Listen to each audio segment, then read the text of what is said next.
સુરતમાં બોર્ડની પરીક્ષાને લઈને છેલ્લી ઘડીની તૈયારી શિક્ષણ અધિકારી દ્વારા સુપરવિઝન કરતા શિક્ષકો સાથે એક મીટિંગ યોજવામાં આવી। શિક્ષકોને જરૂરી માર્ગદર્શન તેમજ સ્ટ્રોંગ રૂમની પણ મુલાકાત લેવામાં આવી। સુરતની અંદર 561 શાળાની અંદર 16 ઝોનલ નક્કી કરવામાં આવ્યા।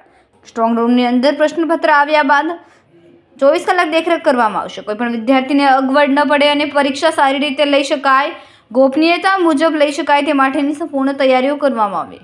16 ઝોન નક્કી કરવામાં આવ્યા છે, તેમાંથી 9 એસએસસીના અને 5 એસએસસીના નક્કી કરવામાં આવ્યા। સ્ટ્રોંગ રૂમનું લાઈવ સ્ટ્રીમિંગ શિક્ષણ અધિકારી પોતાના મોબાઈલ પર અને ગાંધીનગર શિક્ષણ વિભાગ પણ જોઈ શકશે।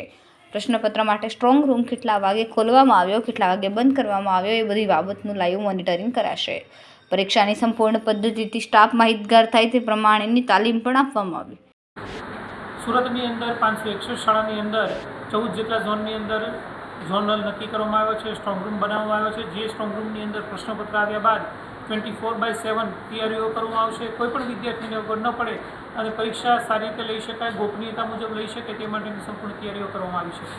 14 ઝોન નક્કી કરવામાં આવ્યા છે, તેમાંથી 9 એસએસસીના છે અને 5 એચએસસીના નક્કી કરવામાં આવ્યા છે। તેનું લાઈવ સ્ટ્રીમિંગ જોઈ શકાશે, મારી કક્ષાએ પણ જોઈ શકાય છે અને ગાંધીનગર માધ્યમિક અને ઉચ્ચતર માધ્યમિક શિક્ષણ બોર્ડ કક્ષાએ પણ જોઈ શકાય। પ્રશ્નપત્ર માટે સ્ટ્રોંગ રૂમ કેટલા વાગે ખોલવામાં આવ્યો, કેટલા વાગે બંધ કરવામાં આવ્યો એ બધી બાબતનું લાઈવ મોનિટરિંગ પણ કરી શકાશે।